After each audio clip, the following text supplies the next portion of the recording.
जिन घरों में पीने का पानी उपलब्ध नहीं है, उनको पीने का पानी प्राप्त करने के लिए मशक्कत करनी पड़ती। माताओं बहनों को सर पे बोझ उठा करके, मटके लेकर के 2-2, 3-3, 5-5 किलोमीटर जाना पड़ता है। जीवन का बहुत सारा हिस्सा सिर्फ पानी में खप जाता है। और इसलिए हमने इस सरकार ने एक विशेष काम की तरफ बल देने का निर्णय किया है, और वो है हमारे हर घर में जल कैसे पहुंचे, हर घर को जल कैसे मिले, पीने का शुद्ध पानी कैसे मिले। और इसलिए आज मैं लाल किले से घोषित करता हूं कि हम आने वाले दिनों में जल जीवन मिशन को लेकर के आगे बढ़ेंगे। ये जल जीवन मिशन, इसके लिए करीब केंद्र और राज्य साथ मिलकर के काम करेंगे, और आने वाले वर्षों में 3.5 लाख करोड़ रुपए से भी ज्यादा रकम इस जल जीवन मिशन के लिए खर्च करने का हमने संकल्प किया। जल संचय हो, जल सिंचन हो, वर्षा के बूंद बूंद पानी को रोकने का काम हो, समुद्री पानी को या वेस्ट वाटर को ट्रीटमेंट करने का विषय हो। Immediately after assuming PM post in 2014, Honorable Modi ji in his first address to the nation on Independence Day expressed his agony for village women who roam 3 to 4 hours daily to collect few liters of drinking water for their family. He launched Jal Jeevan Mission to supply drinking water at every doorstep. The task was assigned to cabinet ministers, for which 3.5 lakh crore rupees were allocated for completion of the project. Soon, Niti Aayog and other government agencies started working on the mission. Media and news channels invited experts for discussions on planning and execution work so that we overcome future water crises. Unfortunately, all funds have been misappropriated on wasteful efforts without achieving the targets of the mission. Thus, the mission could not be successful. Extract of few futile discussions held by reputed news channels are highlighted here. Serious water crisis. Now that might seem odd in a monsoon which has seen heavy floods in several parts of the country, but the fact is large parts of India could be facing another drought deficit when it comes to water. The Niti Aayog has recently revised its water management index to track how states are wasting water. It's our other special story tonight. The Niti Aayog and the Jal Shakti Ministry are now ranking states based on their use of water, based on parameter like irrigation, watershed development, urban water supply, etc. The findings are stunning. States with abundant availability of water were found to be most wasteful with water, while states like Gujarat and Madhya Pradesh topped the charts. Despite this competitive federalism, we still feel that most states need to show massive substantial improvement in water management practices. 82 crore people in India face water scarcity and 16 crore don't have access to clean drinking water.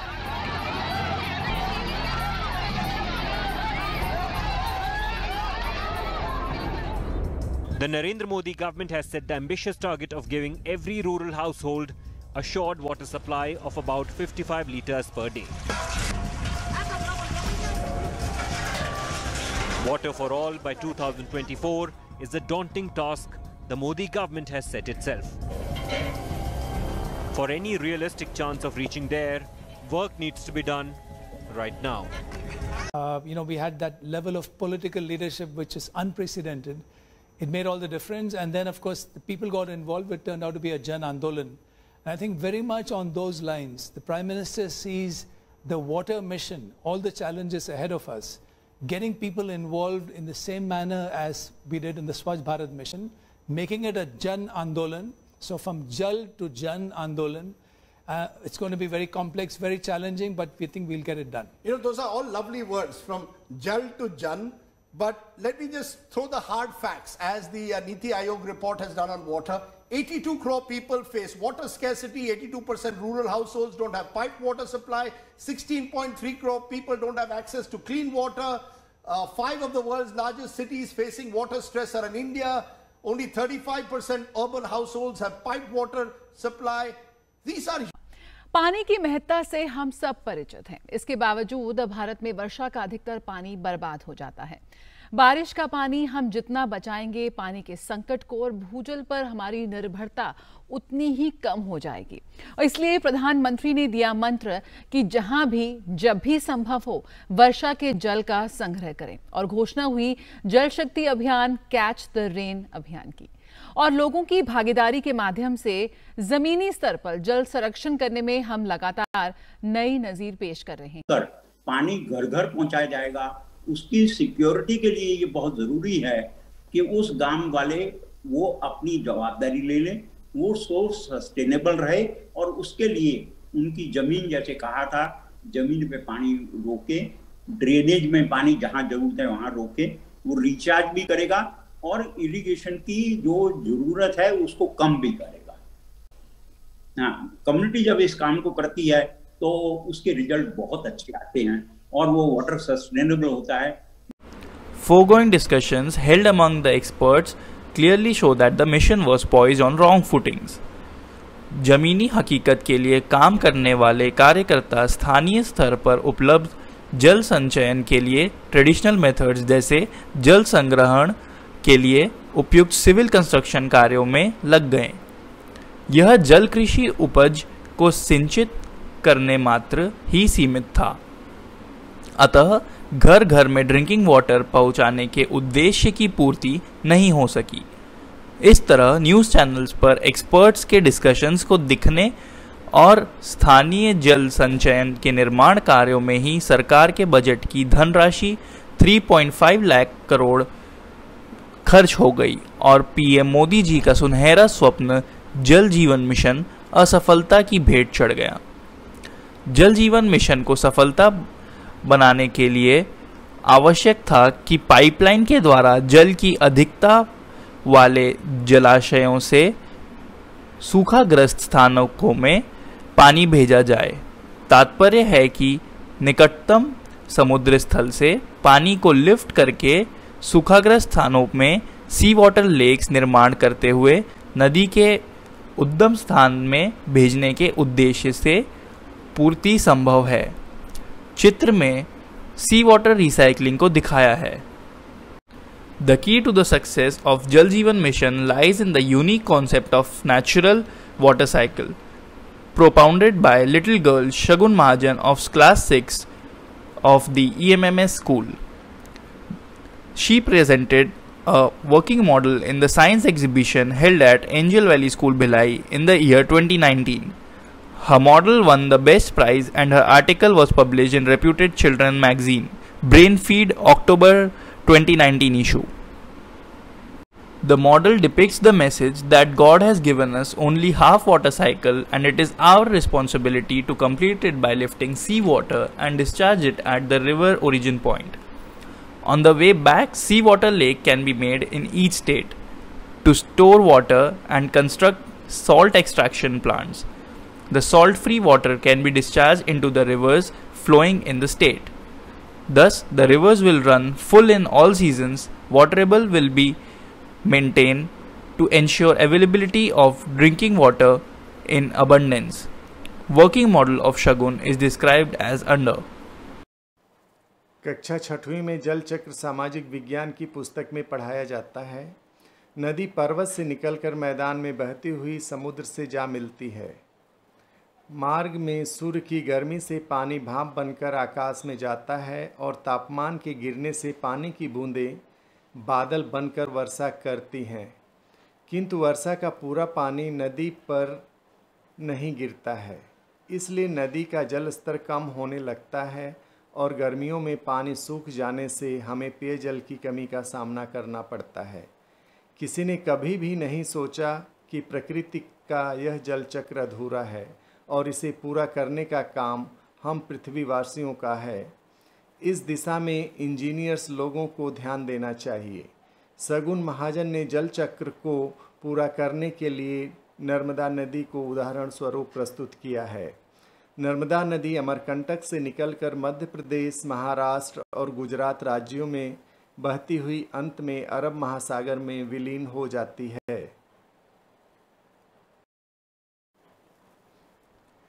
चित्र दर्शाता है कि प्राकृतिक जल चक्र को पूरा करने के लिए समुद्र जल को थल मार्ग से पाइपलाइन द्वारा मुंबई, नासिक, औरंगाबाद, नागपुर, रायपुर होते हुए अमरकंटक में नर्मदा नदी के उद्गम स्थल तक पहुंचाने का सुझाव दिया गया है। यदि समुद्र जल को आधुनिक तकनीक से पंप और पाइपलाइन बिछाकर अलग अलग राज्यों में नमकीन पानी की कृत्रिम झील निर्मित करते हुए वापस नदी के उद्गम पर पहुंचा दिया जाए तो नदी का जल स्तर हर मौसम में सामान्य बना रहेगा और नदी कभी भी नहीं सूखेगी। यह समझना अति आवश्यक है कि पृथ्वी स्वयं बहुत अच्छी छन्नी फिल्टर बेड है, इसलिए समुद्र जल को वापस नदी के उद्गम में छोड़ देने से पानी पीने योग्य बन जाएगा और इस कार्य को पूरा करने में अधिक से अधिक लोगों को नौकरी मिलेगी, उद्योगों में बढ़ोतरी होगी और राज्य खुशहाल बनेगा। वर्तमान में वैज्ञानिक और इंजीनियर समुद्र जल के शुद्धिकरण के लिए सी कोस्ट पर प्लांट लगाते हैं। यह तकनीक बहुत महंगी है। हाल ही में प्रधानमंत्री श्री मोदी जी इजराइल यात्रा पर गए थे। वहां उन्होंने जीप पर जल शुद्धिकरण का यंत्र देखा। जीप की कीमत 2.5 करोड़ रुपए है और वह एक दिन में 20,000 लीटर पीने युक्त पानी बनाती है। मोदी जी इजराइल से 4 जीप खरीद कर लाए और उन्हें गुजरात भेज दिया। 10 करोड़ रुपए में मात्र 80,000 लीटर पानी पीने युक्त प्रतिदिन। यह बहुत कॉस्टली विकल्प है। प्रियजनों, आपने प्रस्तुत वीडियो द्वारा छत्तीसगढ़ में प्रस्तावित समुद्र जल झील निर्माण प्रोजेक्ट के महत्व को समझा है, लाइक किया है, क्योंकि यह करोड़ों लोगों को रोजगार देने वाला है। अतः आपसे अनुरोध है कि इसे अपने सभी प्रियजनों को फॉरवर्ड करें, जिससे से अधिक लोग इसके महत्व को जानें। आवश्यकता है कि वीडियो प्रदेश की सरकारों तक पहुँचे और वे रोजगार के नए आयाम हेतु प्रोजेक्ट को लागू करने का निर्णय लें। हमारा चैनल ज्ञानवर्धक वीडियोस आप तक पहुंचाता है, अतः चैनल को सब्सक्राइब करें। धन्यवाद।